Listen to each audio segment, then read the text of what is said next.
Good morning. It's a beautiful morning here in Portugal. I am at the IAC campus. So I got up very early and I decided I was going to warm up in the sun while I was also very motivated to work on my book, Vibrational State and Energy Resonance, because I'm working on a revision of it.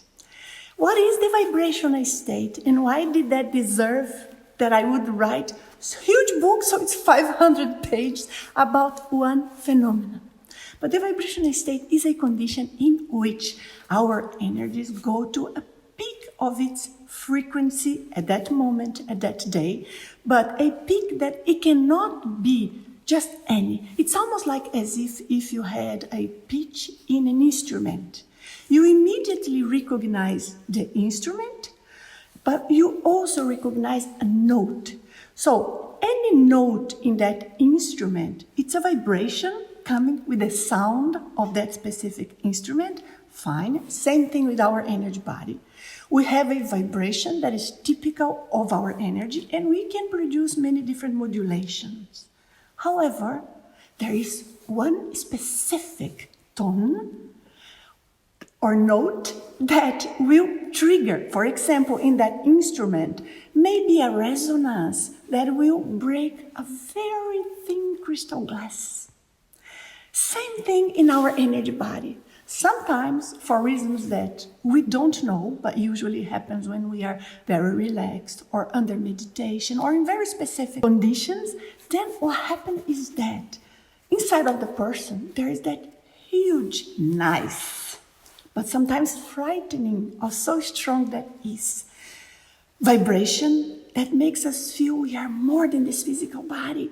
The physical body is full of another different type of energy that is making all the cells shake, but of course not physically. And this produces many, many positive results when it's a real vibrational state, when we are really at that frequency that produces the resonance of all the chakras, so that all of them vibrate together, the same frequency, producing this phenomena. This is very positive because it produces some level of loosening of the energies of each of our chakras and makes us more open to the non-physical, spiritual reality around of us. But that is not the most important thing. The most important thing is that producing this level of frequency in reality gives us the opportunity to start controlling our energies and being more aware of what gets close to us. There are techniques to produce the vibrational state. The one that I prefer, that I work with, it's a very ancient one. Since Buddha times, he was referring to it.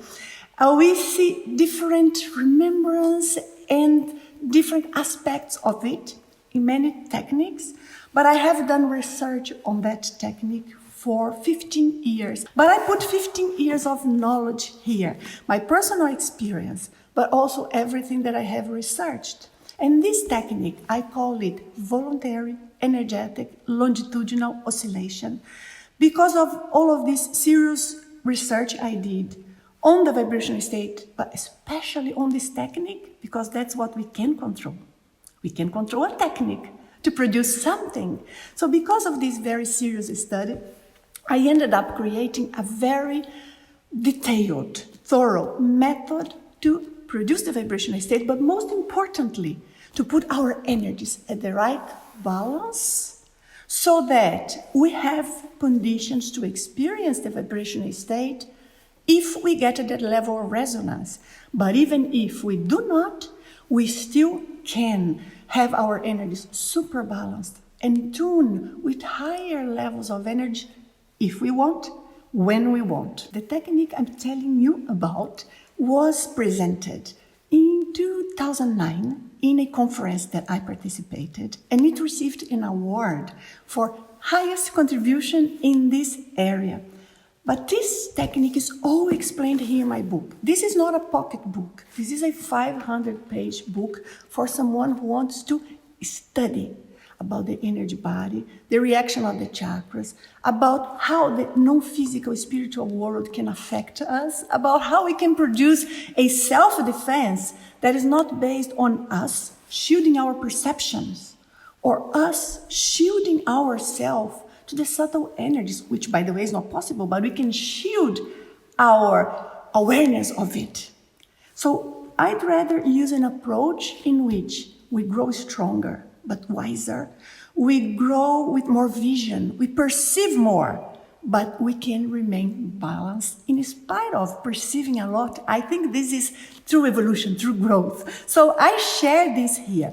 The book has different parts. You can choose to read very technical parts about the vibrational state, why it is, what's produced. We can even make some studies here of physics and how it compares to physics, just because I try to use different ways of explaining how these vibrations work. But there are parts that are manual, how you can do the technique. I have videos explaining about this in my channel. You can resort to that, of course. That is a basic video on how you can do the technique, but anyone can do it. It produces a lot of result, and I do recommend. Recent research that we have done, colleagues of mine with the International Academy of Consciousness have found that amazing benefits of this technique can be reached even by those who are not very sensitive to energies or are not necessarily into studying chakras and this sort of thing. So the results are very objective. You don't have to believe, but you have to do the technique, of course. So here, one of the things that I write in the book, and I say, the motto is, everyone can. If you're interested in my book, you can find on Amazon. But I am very, very pleased in sharing knowledge for those who want to study. A few different words here. Yes, I'm afraid so. We tend to develop a terminology to express what we want. However, that's why I'm here this morning. I am trying to revise this book here to put it into simpler words, but not simpler ideas. I think that when we know something, we have to teach fully, and I know a lot about this. This is my challenge. How to say something complex in a way that everyone can understand. I hope I achieve it at least reasonably, and maybe one day we can chat in a live video about the phenomenon, vibrational state. Have you ever had it? Please let me know in the comments and let me know what you would like to know about the technique and the phenomenon. Goodbye, thank you.